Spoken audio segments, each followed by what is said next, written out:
बिस्मिल्लाहिर्रहमानिर्रहीम। लाखों करोड़ों दरूद नबी करीम सल्लल्लाहु अलैहि वसल्लम पर और उनकी आल पर। दोस्तों, मैं उम्मीद करता हूँ कि आप सब खैर खैरियत से होंगे। KGLC Kyushu Japanese language centre के प्लेटफॉर्म से मैं हूँ अली रज़ा सप्रा।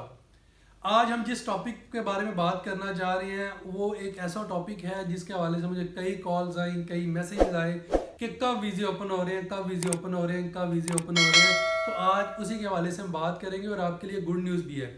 इस गुड न्यूज़ को काफ़ी लोग पहले से शेयर कर चुके हैं, लेकिन इस हवाले से कोई ऑथेंटिक न्यूज़ या सोर्स जो है उसने कोई ऐसी खबर नहीं दी थी कि इस दिन ये वीज़ाज ओपन हो जाएंगे। ये वाकई 2 से 4 दिन पहले न्यूज़ में आया था कि जापान इस हफ्ते या उससे अगले हफ्ते वीज़ाज ओपन करने जा रहा है, लेकिन कब करेगा इस हवाले से नहीं बताया गया था।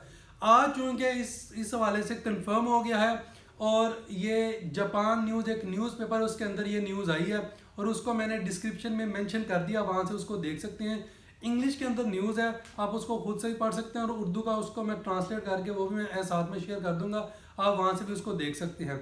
न्यूज़ ये है कि जापान ने बिजनेस वीज़ा, स्टूडेंट वीज़ा और इंटर्नशिप वीज़ा और वर्क वीज़ा मंडे से स्टार्ट कर दिया है।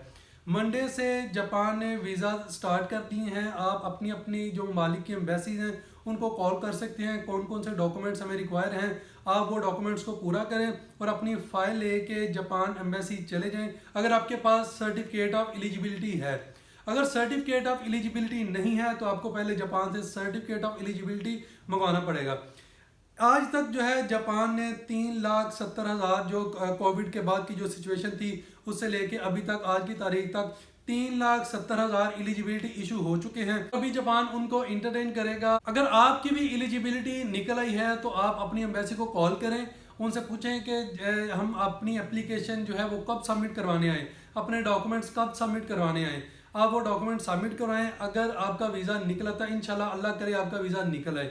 आपका वीज़ा निकल आता है तो आपको अपना जो कोविड के हवाले से आपने जो वैक्सीन लगवाई है वो जो उसका कार्ड मिला है वो साथ में लेके जाना पड़ेगा। जापान में 3 जो वैक्सीन थी, ऑस्ट्राजेनिका, मॉडर्ना और फाइजर, ये 3 जो वैक्सीन थी जापान ने इनको एक्सेप्ट किया है और ऑफिशियली इन्हें ही अनाउंस किया है।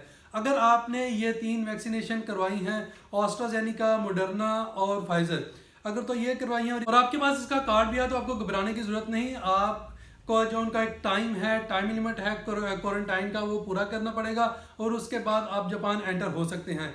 अगर आपका वीज़ा लग जाता है, आप न्यू कमर हैं और आपके पास बिजनेस वीज़ा है तो आपको जस्ट जो है वो 3 दिन क्वारंटाइन किया जाएगा और तीसरे दिन अगर रिपोर्ट आपकी ठीक आ जाती है तो आपको जाने दिया जाएगा। अगर आपकी रिपोर्ट ठीक नहीं आती तो आपको दोबारा जो है वो दोबारा से क्वारंटाइन करना पड़े, वो कर देंगे, या फिर जो उनकी रिक्वायरमेंट है उनको पूरा करना पड़ेगा।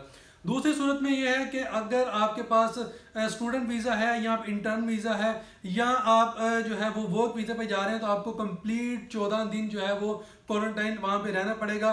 अगर आपने जो है फाइजर, मॉडर्ना और एस्ट्राजेनेका नहीं लगवाई, अगर आपने वो लगवाई है तो हो सकता है आपको क्वारंटाइन ना करें, आपको 3 दिन के लिए क्वारंटाइन करें, उसके बाद भेज दिया जाए, उसके बाद आप घर के अंदर ही क्वारंटाइन रहेंगे। और बाकी जो रही बात विजिटर्स के हवाले से, विजिटर को अभी उन्होंने वीज़ा उसकी अनाउंसमेंट नहीं की, ना ही उसके लिए उन्होंने किसी किस्म का कहा है कि हम आज करेंगे, कल करेंगे या परसों करेंगे। लेकिन उम्मीद है कि नए साल से, या हो सकता है कि दिसंबर के अंदर या नए साल से विजिटर्स के लिए भी जो है वो वीज़ाज ओपन हो जाएं।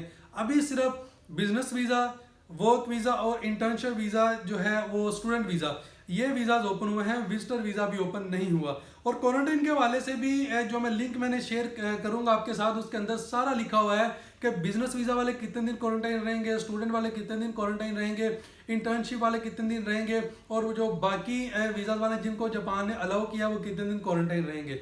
ये भी उसके अंदर ही डिस्क्रिप्शन में उर्दू में भी होगा और इंग्लिश में भी होगा, आप उसको पढ़ सकते हैं। तो आप इंतज़ार ना करें, मंडे से आप जो है अपनी एम्बेसी को कॉल करें, उनसे पूछें कि कौन कौन से डॉक्यूमेंट्स हम साथ में लेके जाएंगे। मजीद अगर विजिटर्स के हवाले से कोई इन्फॉर्मेशन आई तो मैं लाजमी आपके साथ शेयर करूंगा। और जापान के हवाले से, चाहे वो वर्क वीज़ा हो, स्टूडेंट वीज़ा हो, बिजनेस वीज़ा हो या कोई भी वीज़ा हो, जापान के डॉक्यूमेंट्स के हवाले से या जापानीज़ लैंग्वेज के हवाले से अगर आप कोई मालूमात चाहते हैं तो मेरा व्हाट्सएप नंबर डिस्क्रिप्शन में दिया गया, आप उस पर मैसेज कर सकते हैं। और मजीद मालूमात के लिए आप मेरा channel KGLC Kyushu Japanese language centre को सब्सक्राइब करना ना भूलें। इसी के साथ अली रज़ा सप्रा को इजाज़त दें। हमेशा खुश रहें, अपना ख्याल रखें। अल्लाह हाफिज़।